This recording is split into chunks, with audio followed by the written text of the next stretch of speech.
All right, here we go. It's another live edition. Welcome to the Sports Rush. I am Brett Rump. Glad to be coming to you on YouTube and Facebook.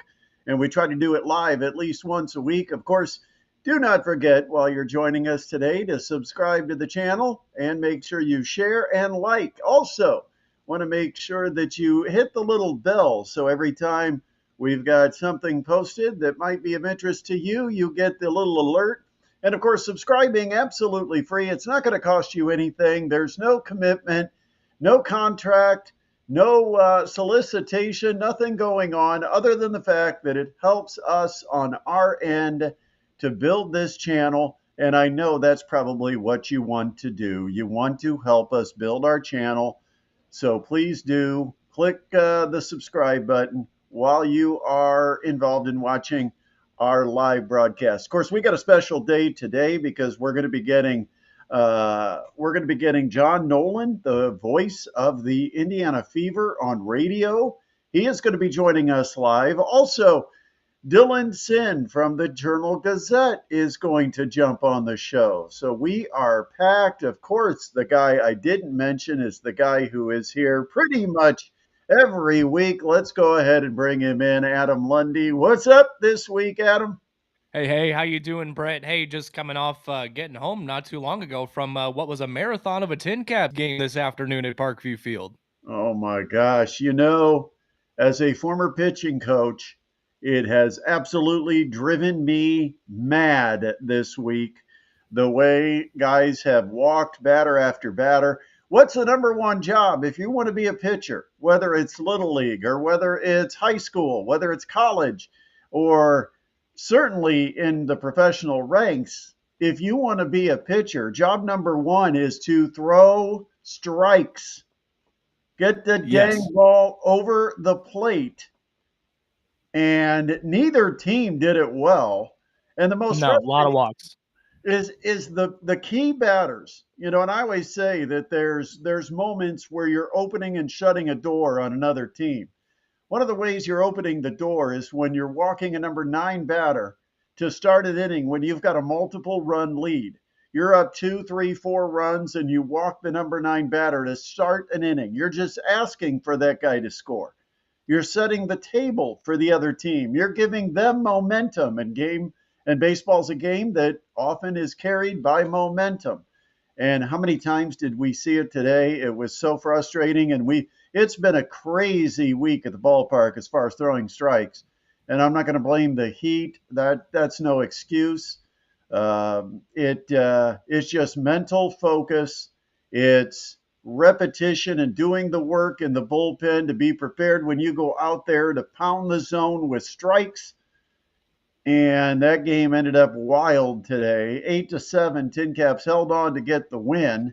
Somehow, with only 3 hits in the ball game, the Tin Caps score 8 runs and beat Great Lakes, who by the way had 10 hits. What a game!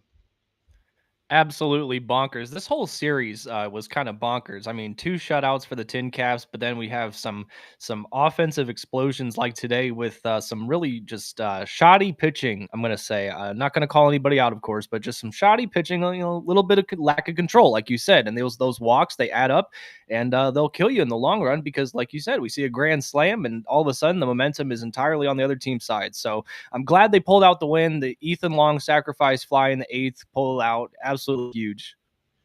Yeah, the Tin Caps had a 7-1 lead in that game I think it was the 7th inning, and then ended up 7-6 after a grand slam.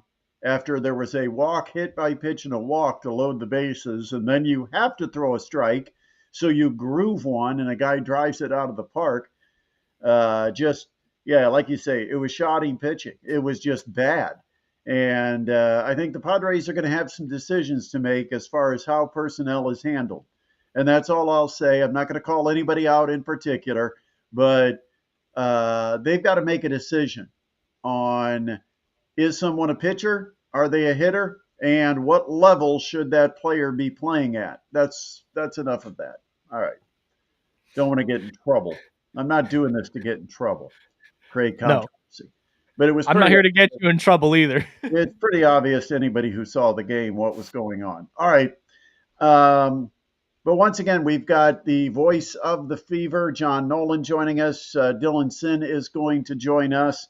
We've got to catch up with what's happened in this past week and talk Indiana Pacers basketball because, the NBA, it's a whirlwind. If the finals go 7 games, there is no time between the finals, the draft, and you've got free agency all intertwined.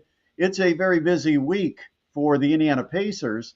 They do end up with 2 second-round picks, but I don't think that's the big story. The big story is obviously they lost game 7. They lost Tyrese Halliburton. Looks like a successful surgery to repair that torn Achilles. But since we only do shows once a week, it's been a week since we've had a chance to talk about this. So Tyrese Halliburton is probably going to miss all of next season. How do you handle that if you're the Pacers? Do you continue to put your foot on the gas and try to put a team out there that you believe can compete for a championship? Do you accept your fate, which Rick Carlisle kind of alluded to when he joined the fan morning show down in Indianapolis?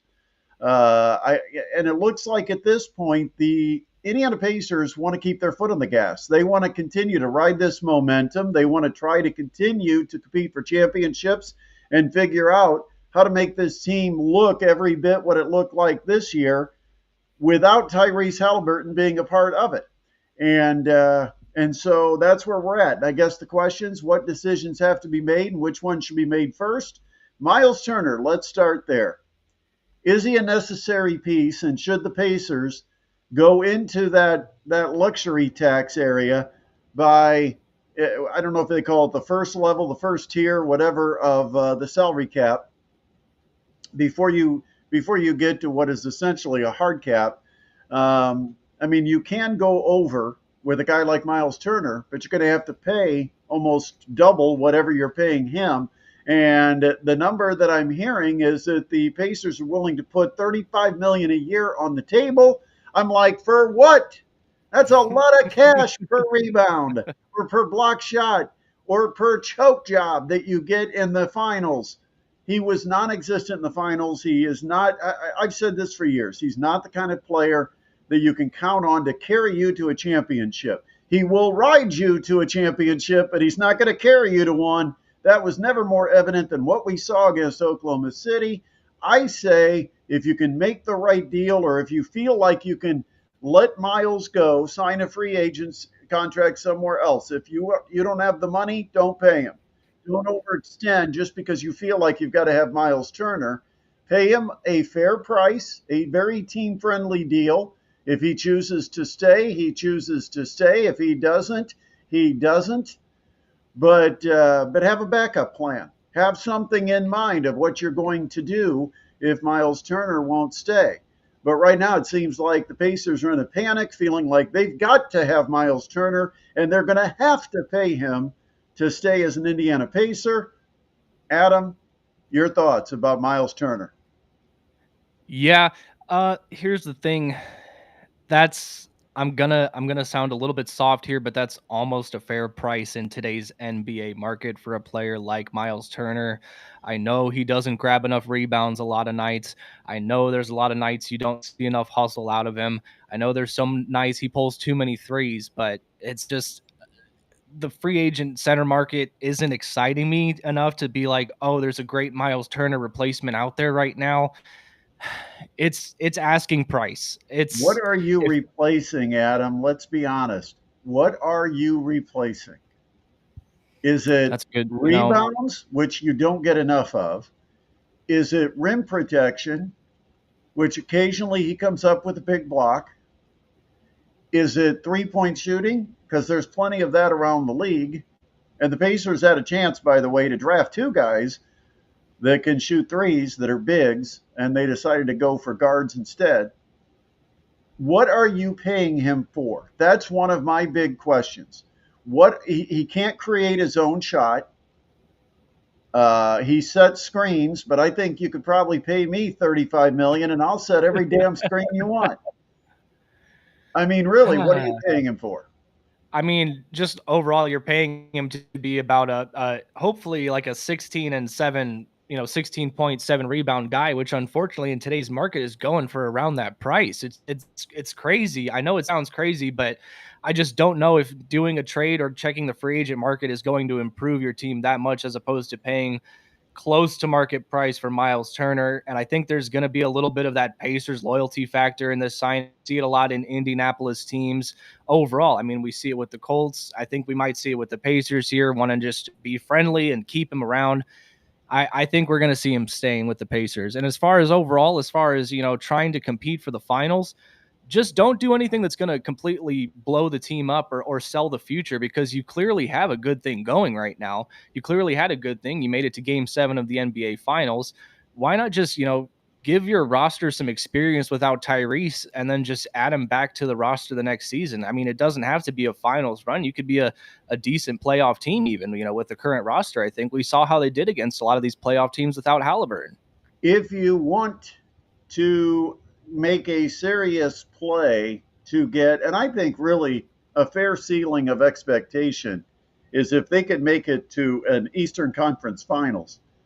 I think they've overachieved if they're doing it without Tyrese Halliburton. But I think they've got to have somebody that steps up and picks up where Tyrese Halliburton left off. Because remember, he made some shots to win some very key games along the path. So who is it that the Pacers can count on to step up? Is it Nembhard? Is it Nesmith? Is it Miles? Is it? Siakam has done everything he can do. Yeah. I don't know that you can get more from Siakam, but there's got to be somebody who has been an average role player or maybe not a significant 1, 2, or 3 option that all of a sudden is one of those top 3 guys you can count on. People, I think, are still somewhat polarized by Ben Mathurin. Is he the answer or is he the question?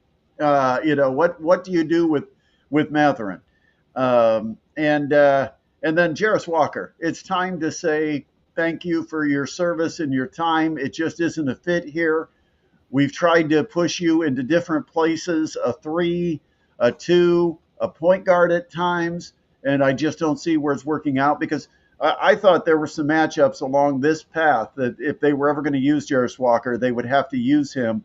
They chose not to, and then he ends up getting hurt. So I don't see the point of moving forward with Jarris Walker. Does he have any value in trying to get something back? Or, what do you do with Jarris Walker? You're, I think, a year away on Walker from having to make the decision, but is now the time you want to make it? I don't, you look at the draft picks. We'll get into to later talking about what you think of these Pacers draft picks. I think they got a really solid player in Cam Jones out of Marquette. I think they've got a very solid player, but I don't think he's going to be a player that comes in and replaces Tyrese Halliburton right off the jump. No. He's an interesting project for a second rounder, but and then they took a total flyer on the kid out of Liberty, the Talon Peter or whatever, however you pronounce his name. Yeah, that one's definitely we'll see. We'll see about that one. I watched. The kid's got a beautiful shot, and he can shoot from pretty good distance, and he's freakishly athletic. He was a high jump champion in high school. So, he's got athleticism. He's got a great 3-point shot. The Pacers kind of figured, let's see what we got here. But yeah, I'm very surprised that they went that direction when it looked like, to me, the need was going to be as some type of a big, as number one, insurance if you didn't get Miles, which also told me that the Pacers are very confident that Miles Turner is not going anywhere. And then number 2, the confidence in what you've got as far as the injury. Because Thomas Bryant, I don't think is the answer. Thomas Bryant can sign for some kind of moderate money anywhere in the league and play a backup role as a big. But I don't think the Pacers are going to make Thomas Bryant a priority. Especially since they've already picked up an option, according to reports today, that they picked up the option on Tony Bradley. So, but I thought they might have been able to open the door to a new big. Isaiah Jackson's going to be a question coming back from the injury. We'll see how that goes.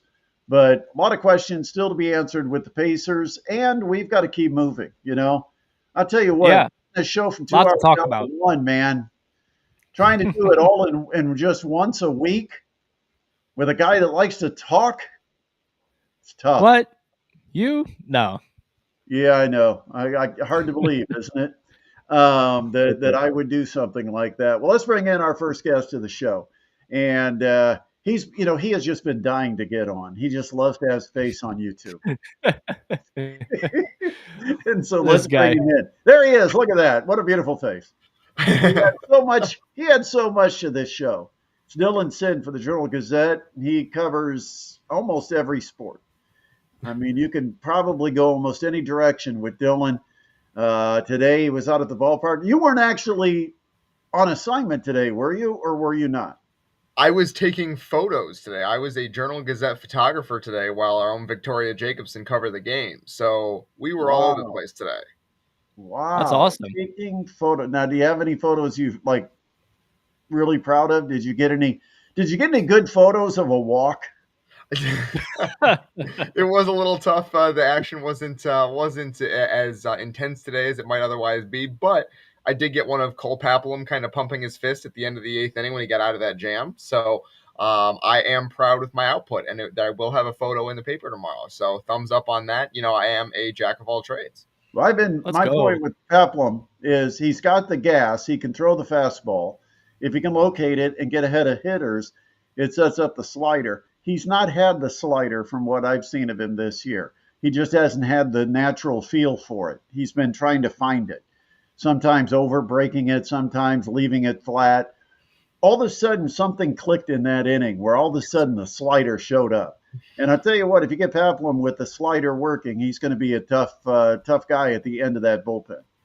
Yeah, absolutely. And you could kind of see it just fall into place. One, he walked the first hitter he faced, which was I think with the third or fourth walk of the inning, and then he immediately got a ground ball to first, and that seemed to settle him down a little bit. He gets the two strikeouts with the bases loaded to preserve the 1-run lead, and both of those had slider heavy usage in those at bats, and he got a lot of swings and misses because it was a really good pitch for him today. So, Dylan, you wrote a column on a new recruit coming to Purdue Fort Wayne. And this guy has been, and I joked on the description for this video that he is kind of the secret weapon because very few people know about him. He's not listed on a lot of the prospect boards. He's actually a 3-year pro out of Israel. And I don't think anybody even had him on the radar that he was coming to America to play college basketball. I found out about him 4 or 5 weeks ago, probably, when I was told, that he's a guy that's being represented by John Konchar's agent, and there may be a connection with Purdue Fort Wayne because of that. And so I kind of started following the guy and thinking, okay, is this serious? Well, then I saw some power conference teams like Iowa, and you mentioned Stanford in your column. Some of the bigger programs that apparently were in play, but the situation in Fort Wayne kind of matched what he was looking for. First of all, tell me what you know about the player. What type of player is he? And what's his reason after 3 years of pro ball in Israel to decide now's the time to go to America? I am going to America. Why is it now, and what type of game is he bringing to the States and specifically to Purdue Fort Wayne? Well, to start off with his game, it's a versatile game. I think that's what really drew Purdue Fort Wayne to him as a prospect is he's 6'8", so he's a big guy, but he can put the ball on the floor, he can shoot it, he can defend. They said maybe probably 2 through 4, maybe even 5 on occasion. He's strong. He's developed because he's 21 years old already. So he's coming over here with some experience. And so what John Kaufman told me was that they've had to go small the last couple of years playing Anthony Roberts at 6'4" at the 4 spot, right? Like they want to be a little bit bigger. And so their defense can fly around a little bit and create more of those turnovers with their length. And this is a guy who has some length. And so they think he's going to be a guy who can really help them with his versatility play multiple positions, give them options to fill in the roster around him, and be a really key player for this team. This is not a guy that they expect to be like, oh, he's a project who might pan out in 3 years. They expect him to be a really important piece this year. And for him, he said 3 years in Israel, he was the quote unquote discovery of the year in the top Israeli division this past season. So he has a pedigree a little bit. And so I asked him why college basketball, why now? And first of all, his mom played college basketball. She played at Miami of Florida. And so he knows what it's like to come to the United States and play and the experience you can have here. And secondly, he said he wanted to play a different style. He said it's a different style of basketball here, and he also wants to get bigger and stronger physically. He thinks that's going to help him down the road, and he has heard that in the United States, the trainers are the best in the world. And so that's what he is coming here for. He wants to play in March Madness, which he's seen on Instagram, and he's very excited about it. He wants to be a part of just college basketball as a whole. He wants to get an education. He's majoring in business. And so it was kind of a combination of factors that brought him over here. And Purdue Fort Wayne did a good job recruiting him, and they think he's going to be a really important piece of their team next season. Well, it's interesting because after spending the last couple of seasons as one of the smallest teams in all of Division I basketball, all of a sudden the Mastodons are bringing in all this length. You know, they've got the kid coming in from St. Bonaventure. They've got the kid coming in now from Israel. They're both roughly 6'9". They both are perimeter-style players. They're versatile, though. In a mid-major, they could play the 5. It'd be kind of a stretch 5 type position. The Mastodons, of course, lost Eric Mulder to Iowa State, so they've got that void, but they're bringing back D'Lo, and they've got with D'Angelo Elise, for those of you that don't know D'Lo. And so, and then they've still got Max Nelson. He's still in the program, and we saw quite a bit of him in the starting 4 spot. So it is kind of an interesting mix as far as the roster goes. But let's get to Yuval Levin. I know Levin is how you say Levin. Yuval, I think, is how you say his first name. Yuval is correct, yes. Okay. He had an interesting path to get here, and it's not just about a map from Israel to the United States. It's about the timing of the situation, what's currently going on in Israel. You told a great story. I don't know how much of it you want to share because obviously you want people to read it, but it is an unbelievable story on what he's had to go through just to get here to start his college campaign, which of course starts during the summer with workouts and everything. It's been an adventure for him. Yeah, I first of all, I'm really grateful to him for letting me tell this story because it really is. It was a journey for him just to get here to play. And I'll tell at least a little bit of it here, which is it's fascinating. He was planning on coming here just this past week on Monday the 24th, but about 2 weeks before he was scheduled to fly to the United States, obviously hostilities broke out between Israel and Iran. And so it's pretty dangerous near his home. There are some missiles that have fallen near his neighborhood in Haifa, Israel. And so the airport was also closed. He couldn't fly out of Israel, and he wanted to get here on time. And so he went on Facebook and looked at ship captains and said, hey, he found one that had a bunch of comments and said, do you have a spot on your boat? The guy said, yes, we do. It is about a 24-hour journey across the Mediterranean to Cyprus, and there will be no food, only water. And he's like, is that okay with you? And Yuval said, yes, it is. We will be there. And so he went with his mother and his younger sister, his 14-year-old sister, Gilly, and they took a 24-hour boat trip from Israel to Cyprus. And he said he was seasick. His sister was throwing up. It was kind of a difficult journey. But they made it, and they made it to the United States. So, wait, Dylan, I gotta ask you: is this a legitimate service, or is this like, don't turn the lights of the boat on? We don't want anyone to see us. I mean, what type of you just go on Facebook, you find a captain, and say, hey, by the way, can you know, here's a 20, or here's 100, or here's 1,000, whatever it costs. Can you get me across the pond? what type of I mean, was this legitimate, or did That he have to kind that of that fight is a it his way? that is a great question that I frankly did not press him on, and maybe I should have. It's one of those things that's maybe a don't ask, and maybe because you don't want to know the answer situation. The But guy's it is, advertising in a Facebook group chat. yes, So I mean, yes. you wonder, is how legit is this? He said that, and this is something that didn't make it in the story, but he said he was shooting baskets. He messaged the guy, and he's shooting baskets. A couple hours later, the guy calls him and says, "Hey, meet me at the marina in 2 hours." He's like, "Well, I haven't packed. I need to get my mother and sister. How about tomorrow?" It's like, "All right, Sounds tomorrow, really shady. tomorrow, Hey, tomorrow it is." meet me. Wear dark clothes. This boat was 34 feet long, so not particularly big, and it was called the YOLO. The You Only Live Once was the name of this ship. Even more So shady. that's right.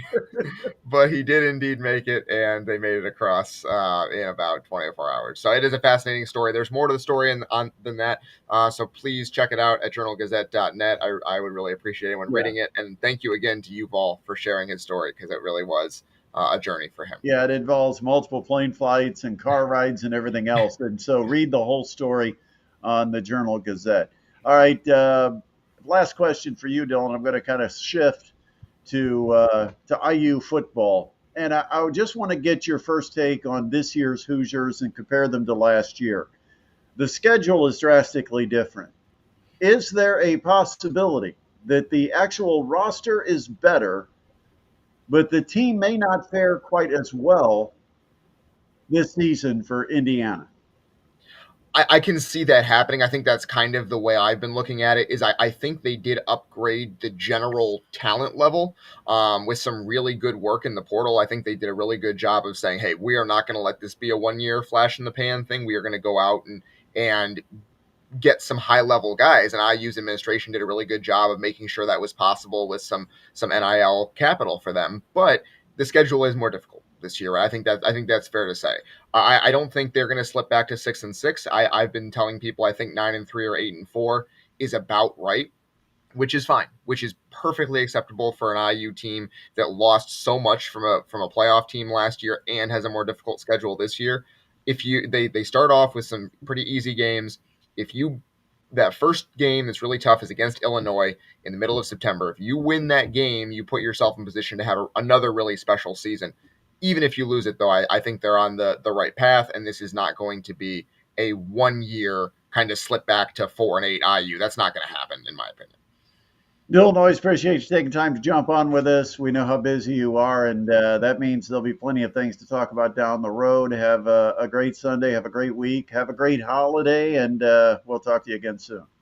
Absolutely, Brett. Thanks for having me on, as always. Yeah. Now, see, this is the point where I've got to try to delete him from the scene, which is my greatest challenge because I never am really sure how to exactly get that done. Well, we're going to take a break. We're going to come back. John Nolan's going to join us on the other side. Thanks, Dylan.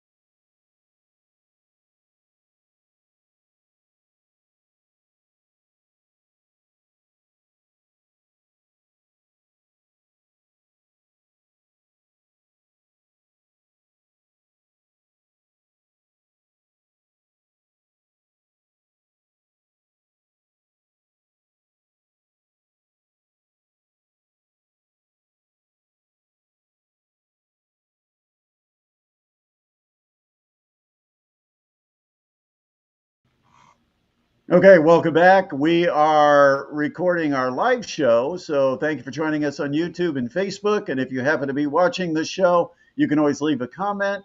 Also, we want you to make sure to subscribe to this channel, like, share, and by the way, Adam, we've got a question for you that came in for our buddy Rick Longsworth. He said, What does Adam think of his Knicks contacting Dawn Staley about their head coaching job? Yeah, interesting, inquirement. I think it's more of just Knicks casting a wide net in their coaching search. You can always get information from a lot of different minds. I don't see it happening. It would be probably one of the most historic hires, if not the most historic head coaching hire in the NBA. It would also mean her leaving a storied program that still wants her there for the foreseeable future, and I think she's very happy where she's at now. So I don't see it happening. Me personally, I would like to see Taylor Jenkins as the head coach out of the Well, options that are available. as you notice, we came back with a new face in box number 3, John Nolan. We know him here in Fort Wayne. He's had Mad Ants play-by-play. He's been the play-by-play for the Dons on ESPN Plus, ESPN3. He has, of course, been the voice behind Tin Caps Baseball for many years. Now he wears the hat of the radio play-by-play voice of the Indiana Fever and Caitlin Clark when available. John, welcome. Hey guys, yeah, it's nice to be with you. I've got to be honest. I know you were talking about that Tin Caps game this afternoon. Today was probably one of those days where I didn't miss being at the ballpark too much. 90 plus degrees and walks galore. But that said, I do miss a good Tin Caps victory. Okay, John, I'll ask you the question we asked Adam because you weren't on when the question came in. As a New Jersey guy, you've certainly got your fill of New York Knicks basketball. Seems like the Knicks didn't really have a clear plan on what to do with replacing Tom Thibodeau. So here they are, still searching for options. What do you think about the story that the Knicks are reaching out to Dawn Staley? Yeah, and honestly, just following this casually here as a fan, I think your assessment though does seem to ring true that they didn't have a plan.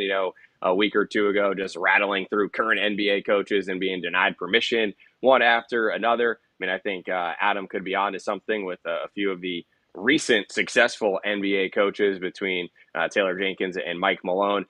I mean, well, with what Dawn Staley has accomplished, I wouldn't question her ability to lead an NBA team. She's that respected across the sport, but some of it does feel like at this point they're just trying to now get a positive PR story out there, maybe after bad PR after bad PR with the embarrassment of not being able to land a coach here at this point. So, John, let's go back. You had the opportunity, and I don't know exactly how it came about or when it came about, but it did seem like things happened. Once they started happening, they happened rather quickly in becoming the original radio voice. Well, I guess it isn't fully original. I think they had some games on radio years ago, so I guess I can't give you that title. I will give you the new radio voice as the Fever returned to radio of the Indiana Fever. I almost feel like you're the voice of Caitlin Clark and professional basketball right now. It's got to be quite an honor, but how did it all happen? Yeah, super grateful for this opportunity with the Fever. Like you said, earlier in their franchise's history, they did have games on radio. As a matter of fact, Chris Denari, who I know is a friend of the Sports Rush and currently the TV voice of the Pacers on FanDuel Sports Network, Indiana, he was one of the voices to call Fever basketball on the radio previously. But in any case, yeah, needless to say, the Fever as an organization, the WNBA as a league are really just growing like at an unprecedented level like never before. And so excited to have a chance to be along for the ride here. And no question when Caitlin is healthy, having the chance to watch her in action is pretty special. And even that said, even some of these games where she's been out hurt, it's still been a really entertaining team to cover. And the crowds, the fans have been amazing. So, hopefully more health and more winning going forward. This team has gotten media coverage for just about everything. It's had to have been, I don't want to say a circus, because I don't think it's because of mismanagement or because of the craziness of firing a coach without having a list of qualified candidates ready to go, which we talked about. But there's been on-court antics, off-court, and I mean, there's all types of stuff going on with this team. I want to start with kind of your observations of what happened with the Connecticut Sun. Caitlin Clark, obviously, took a finger, whether it's intentional or not. That's up to your own opinion, I think. But clearly, Marina Mabry kind of decked her. How did you ever get that all explained and sorted out? What was the final result of all that? Because I don't think the officials ever got a firm grasp of what really happened on the court. And, I really am not sure what happened and if it happened correctly once the WNBA actually sorted out fines, penalties. I think there was one of the fouls was upgraded, I believe. So what was the situation?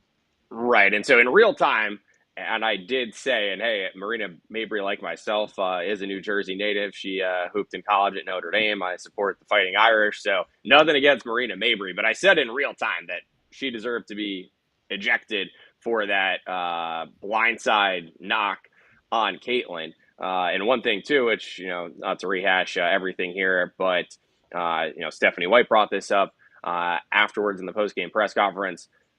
There was a buildup to that with chippiness going back to the first quarter.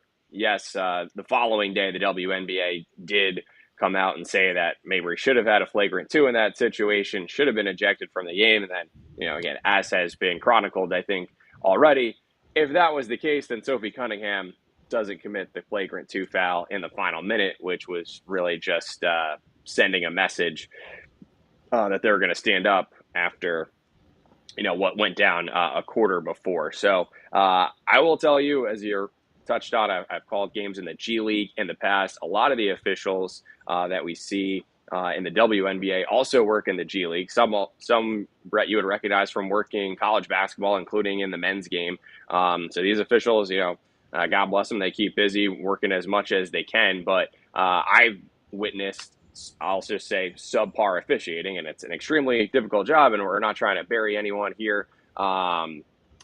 Don't envy them, and they put up with a lot, and this goes from the professional level down to youth levels, right? We need more officials, but I'll just tell you that I've witnessed things that make me scratch my head in the G League.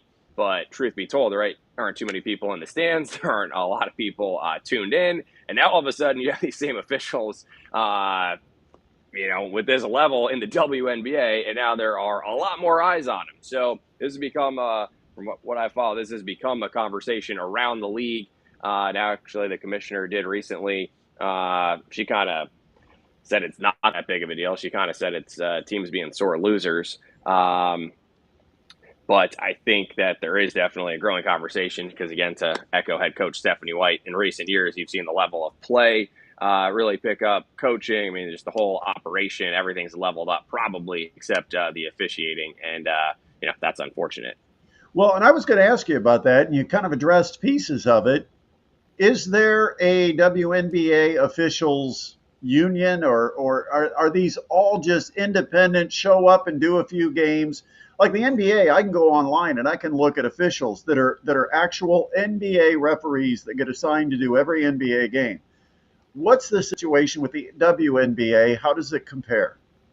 Yeah, I need to fully educate myself better, but I know one difference is that NBA officials are considered, I believe, full-time employees, whereas WNBA officials don't have that full-time status. Again, there's certainly a symbiotic relationship because you have not only officials going back and forth between the WNBA and the G League, but then some of these officials also get called up to work NBA games. So, I mean, they're part of the NBA officials family, but some of the nuances there I wouldn't be able to fully speak to.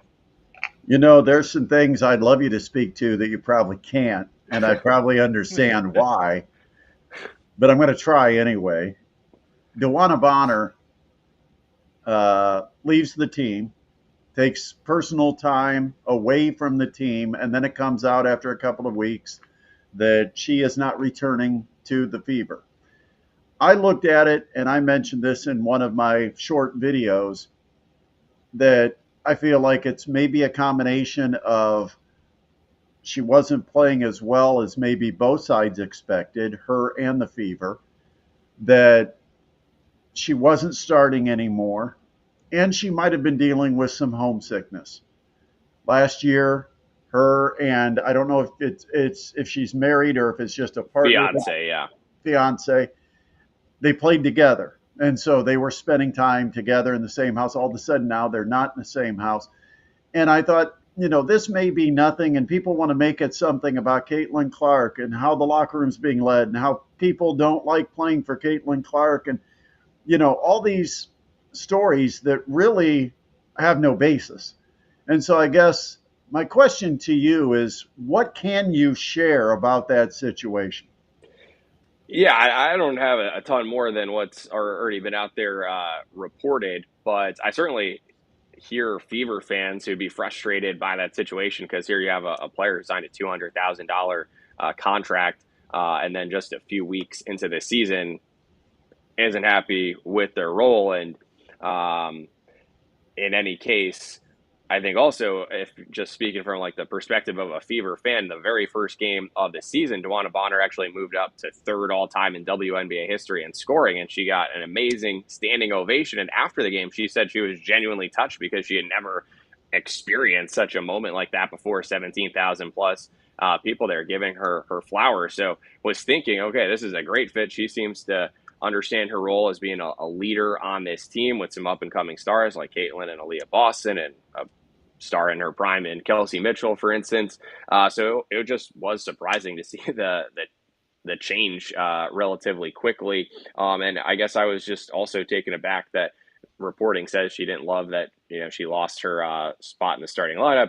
Brett, we hear this from Coach Kaufman all the time. I mean, not even to put too much stock into who's starting games. It's about, how are you playing to finish games? And Stephanie White is someone who has said that she's, open to adapting late game lineups based off of whoever's performing well. So it wasn't like to, rule her just to the end of the bench. And funny enough, she multiple times in her career won 6th Player of the Year in the WNBA. So I guess I was naively thinking, oh, here's a role that she's thrived in before and could do so again.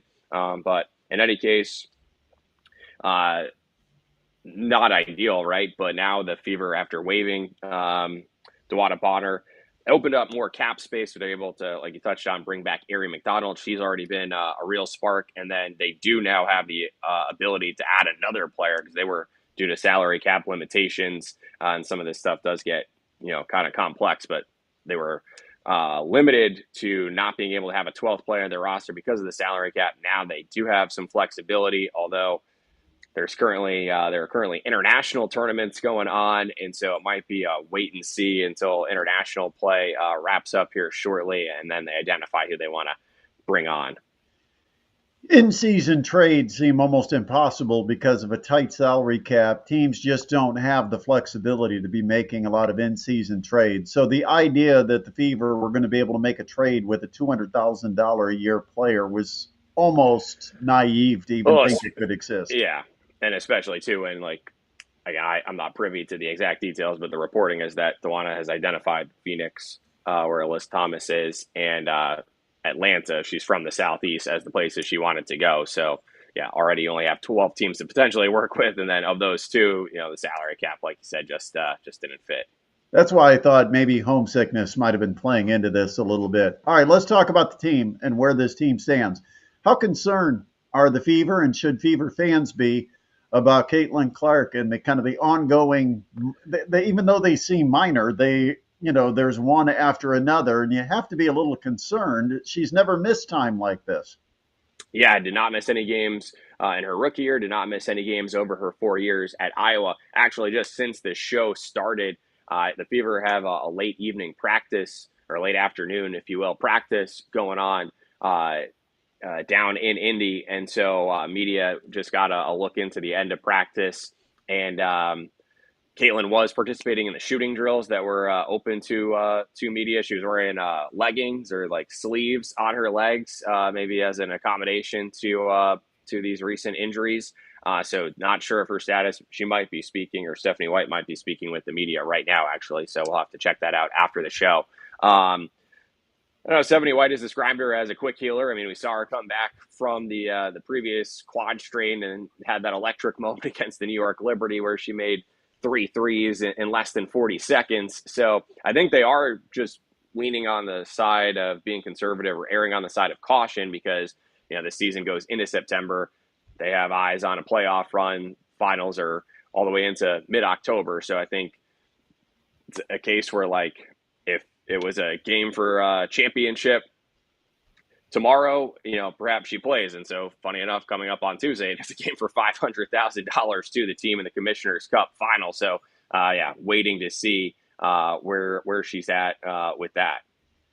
With the injury, it's been up, down, kind of a balancing act with trying to stay at or above 500 for the Fever. And I think everybody expected them to be much better than that. But they do have a winnable stretch of games. I look at the next 6 games and I think, they've got the Aces at home, and they played them pretty well there until fourth quarter. So I thought, this might be a stretch where they can kind of make a move, and hopefully they'll have a healthy Caitlin Clark to do that. Internally, is there concern over where the team is at and where the expectations were for this team?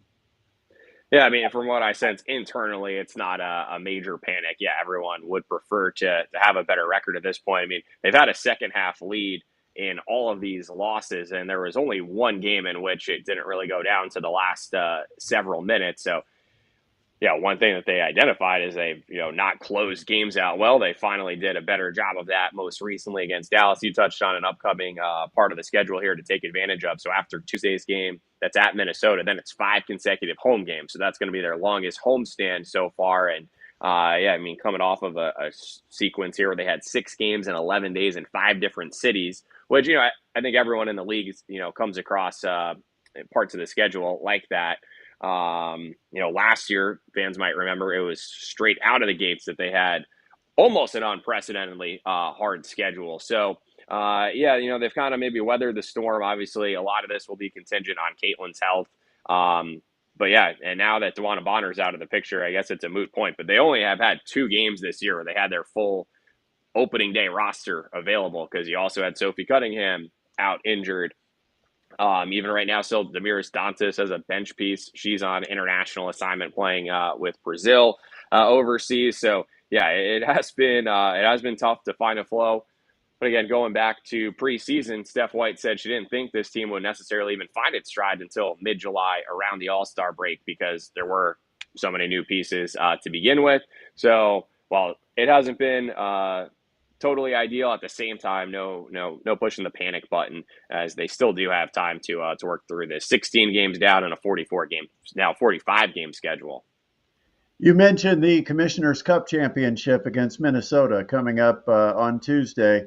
How does that work with the regular season? Does this game count on the regular season? Is it strictly for the Cup? What is this game?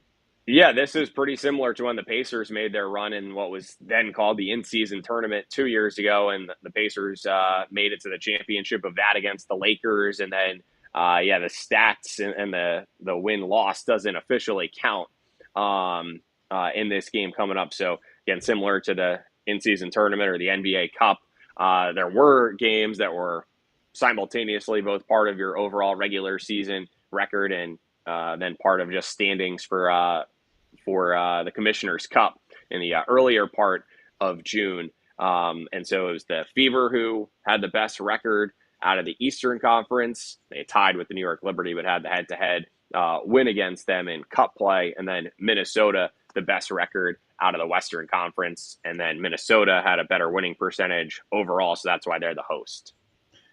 Okay, I got to ask about some of the perks of being a broadcaster in the professional ranks as opposed to the bus trips of the Midwest or of the mid-majors. Your seat on the plane, economy, business, or first class? Yeah, and first off, I will say, we've had it pretty good, whether with Purdue Fort Wayne or with the Tin Caps, and being well taken care of. So, now, that said, yeah, it is different with the chartered flights. That was new for WNBA teams last year. And so far, it's actually, there's been a mix. We haven't had the same plane every single time. So sometimes it's a plane where every seat is like the first class seat, wider, more legroom. Sometimes we've had planes, it's a partnership with Delta. Sometimes it's a plane that, we would be taking if we were, going with the Don somewhere. Which, funny enough, Caitlin actually brought this up going back to last Sunday ahead of Game 7 for the Pacers and the Thunder. Caitlin was asked about, following that game. We were in the air for the first half, actually more than even the first half of the game.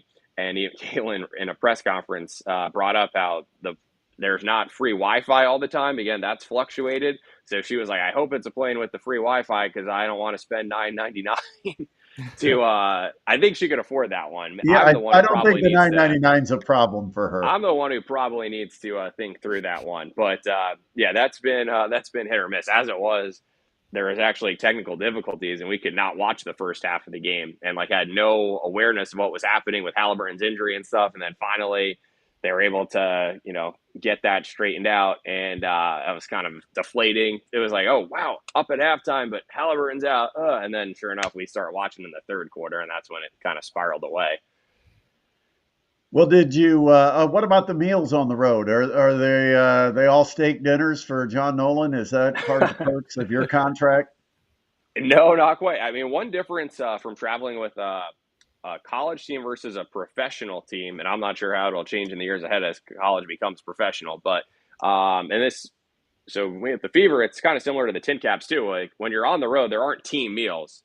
So for those who aren't aware of this, but Brett would know from experience of traveling with Purdue Fort Wayne men's basketball. There's an itinerary, and it's team breakfast, and it's team dinner, and lunch along the way. Now I should say, like, I think the players themselves do have breakfast served together, and they have meetings and whatnot. But yeah, a difference here at this point is like, whereas with Purdue Fort Wayne men's basketball, we're in on the film sessions and stuff like that. There's just a larger traveling party, because with the Dons, it would be players, coaches, and then us, right?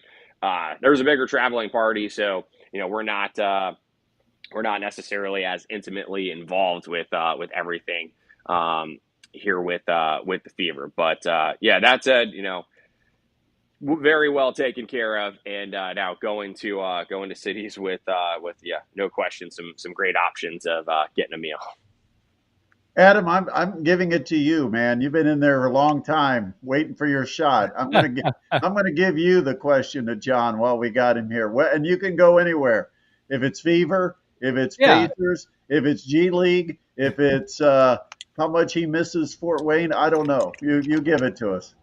I guess I would just ask him about how excited he is for the 2025 WNBA All-Star Game down at Gainbridge Fieldhouse this year. And it was just announced earlier today that Caitlin Clark is not only the top vote getter for the All-Star Game, but she's going to be the captain for the East. So just how excited are you for that experience down there at Gainbridge? Yeah, I got my All-Star 25 quarter zip on, available in the team store at Gainbridge Good promo. Fieldhouse. So yeah, that's coming up now in just a few weekends. July 18th and 19th, Friday night, will be the skills competition and the 3-point shootout. So yeah, fingers crossed that Caitlin's healthy for that. I know the NBA had invited her to participate in their All-Star Saturday this past year, and she politely declined. And yeah, hopefully she's going to be healthy to put on a show that Friday night.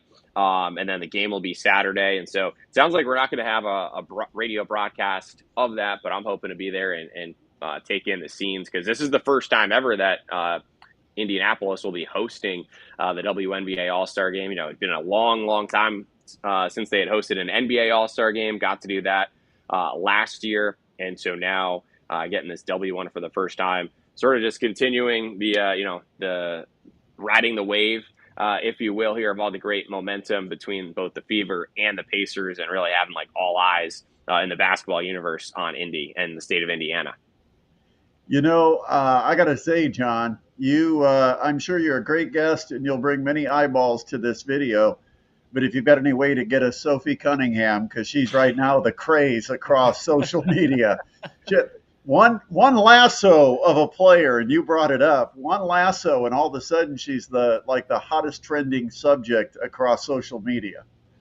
Yeah, you might have missed the chance to ask Sophie to be a guest over the first week or two of the season, when, I mean, she was still very popular. But yeah, there have been stories out there about like unprecedented growth for her individually, with her jersey or t-shirt sales going crazy and selling out, and huge rise in followers on social media. I mean, a small thing just from behind the scenes, though, that I can tell you is that, you can't rule it out that maybe she'd be a guest, because she's I've had really positive experience with everyone I've dealt with in the Fever organization. But I'd say Sophie's been as friendly, as anyone on the team. So she's not like changed. She hasn't had a drastic change in her personality or not.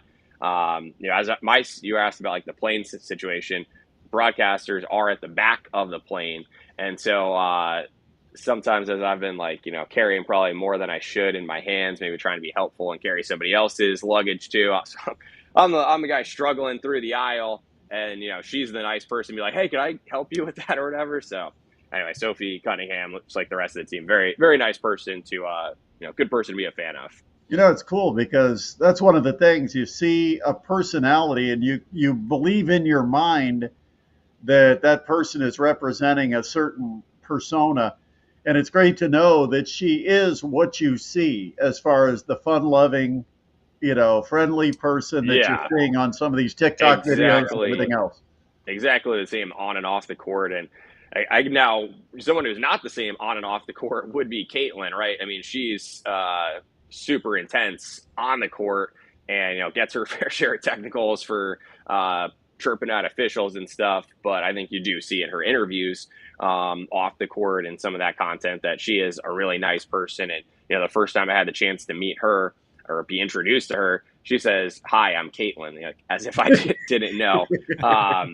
Just a really humble star at this point, and it's really incredible to see, whether she's playing or not, how much time she takes to sign autographs for fans and going out of her way. And just, it's really amazing that she already isn't, kind of tired of that, of signing for fans and answering questions, but she's a real trooper. And one thing I think you would appreciate, Brett, too, from what you've seen over the years around Purdue Fort Wayne athletics, where it truly does have like that family feel to it, and coaches' kids are, whether on the bench or front row behind the stands and on the court involved with stuff. I mean, the Fever are very much that way with the coaches who have kids, sometimes even traveling with the team. And I think everyone, all the players are, really embrace having the little kids around. But Caitlin's at the top of the list of that, of, having a coach's, child, sit next to her on the bus and stuff like that. So cool to see that even at a high level, it still has that family feel to it.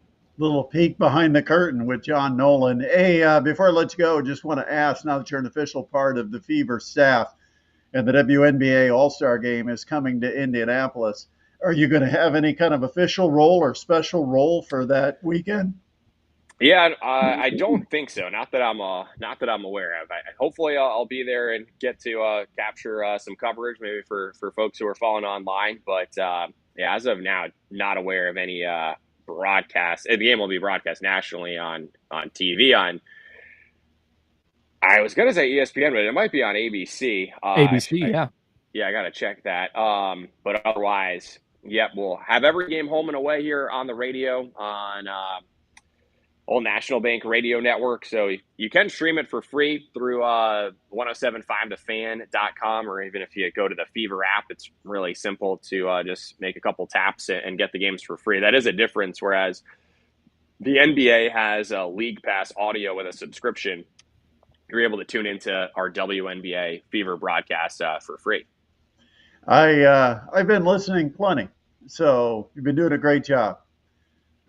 Proud to have been a former partner of yours, at least in some small way. Thanks. Well, definitely a mutual feeling, and I haven't fled the fort yet, so I'm sure we'll see at Parkview Field soon enough, and Gates wherever down the road. I know a lot of home games coming up, but I know you're pretty occupied. Enjoy the trip up to Minnesota. Thanks. Yeah, so that's Tuesday night. That's 8 Eastern time here, and we'll see. We got to check after we wrap up here if Caitlin's status is known yet, and that one should have an extra. We've already seen how intense these games can be. I mean, Connecticut's the worst team in the league, and that wound up being a national, international story. And the game Tuesday, the winning team will get $500,000. We got 10 players in the roster for the Fever right now, so that's $50,000 apiece. In some cases, even for the stars like Caitlin and Aaliyah on rookie contracts, they're not making six figures. So I think there's going to be some real juice in that game. Yeah, it'll be very competitive, and it'll be fun to kind of see how the Fever stack up against a team like that, because that's you're seeing the Fever match up really well against the Liberty. They matched up well against the Aces. Some of the teams you expect to be at the top as you get late in the season, Minnesota obviously is one of those. And so this will be a good chance to see where the Fever stack up against the Lynx. Definitely. All right. Well, thanks so much, guys. Talk soon. Thanks. We'll see you. That's John Nolan joining us. And now I can take care of John, and I can bring us in and see. I'm trying to keep up. It's hard to keep up. Hey, you did it. I got it done. All right. So a couple of things I kind of wanted to add. And I wanted to talk about Purdue basketball a little bit. The hype around Purdue basketball seems to be insane. And I know we're going to talk to Dylan Sinn more about this, and I didn't have time to really talk to him about it when he was on earlier. But I'll ask you just kind of your first thought, Adam, because it seems to me like the pressure is mounting. That for Purdue, is it Final Four or bust, or is it natty or bust? To me, there are very lofty expectations with getting Fletcher Lawyer, Braden Smith, the big kid Jacobson, Clark, right? who's going to be healthy. I mean, you start to look at this roster and you're thinking, okay, we expect that this could be potentially a team that competes for, is it a championship? Is it Final Four? And if you don't reach those lofty expectations, is it a bust now? Has Purdue become their own worst enemy with their past success? Yeah, I mean, high expectations lead to a lot of upset feelings when they're not met. And the higher the expectations, the worse it hurts when they're not met, I feel like. So, like you said, it's pressure, but if there's any team that's built to handle pressure, it's Matt Painter and Purdue. They had a good run. They have good runs in them. But like you said, does it have to be Final Four? Does it have to be national championship? I don't know. I'm honestly, I still want to, see how this team comes together in their first few games with the new additions and then make a call. But like you said, we'll see. High expectations. All right, we'll wrap up this week's edition. And of course, we'll try to get on holiday weekend. Don't know what the schedule is going to be. I do know that I will be in Florida next weekend. All right. So I might actually want to do a show just to do it from the beautiful Sunshine Studio. Yeah, why not? Bring you a studio with the palm trees in the background instead of some old dusty trophies. But no, and I know my son will probably get a kick out of it. So I hope we do a live show. And then, of course, during the week as news breaks, it's just one of those times a year, Adam, where it's hard to grow the channel because there's not enough news happening on a daily basis. Yeah, unless you're Ryan Eaton asked me, "Are you on vacation?" I'm like, "No, there's nothing going on." Give me something to talk about, Ryan. Yeah, I mean, there's not really anything. I mean, I could weigh in on the NBA draft, but the Pacers with 2 second-round picks, that's not massive news. We don't know what they're doing as far as Miles Turner. We'll weigh in on that if we get something back on Miles Turner, but trying to keep up with everything that's happening locally. The high schools are having 7-on-7, but there's not a lot to report. It's kind of much of the same of what we expected. The Tin Caps, they had a nice week this week against Great Lakes. They won 4 of 6, but they got a couple of games kind of handed to them where they didn't necessarily play great baseball, or they weren't banging it out of the park left and right.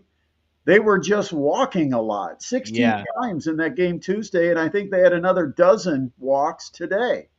So, 3 hits and got 8 runs out of it and won the game 8-7 today. I mean, hey, you'll take them. They're 6-3, and right now they're in position to hold a playoff spot if the season were to end. So, yeah, but that level of play isn't going to get you a 4-2 series win over the better teams that you have to play. Right. You got to be more complete. You got to pitch better. You got to hit better, and we'll see where it goes. All right. Have a great week. We always appreciate you joining us. Don't forget, we want you to subscribe, like, share, and comment on the video. The live video will be archived, and the video will be saved and posted on the video section of our, and Adam, I guess, just decided he's done. So it will be posted on our video section of the YouTube page. But for those of you on Facebook, make sure you share on Facebook. For those of you on YouTube, you can always share our channel, and we would certainly appreciate that. And if you subscribe, it's a real help. So please subscribe. Thanks again for watching. This has been the Sports Rush with Brett Rump. Join us again for another live show. Keep following us, whether you follow us on X, I am at Brett Rump Sports, or you can follow at Sports Rush 1380 to keep up with when we're going to have our live shows. Thanks, and have a great Sunday night.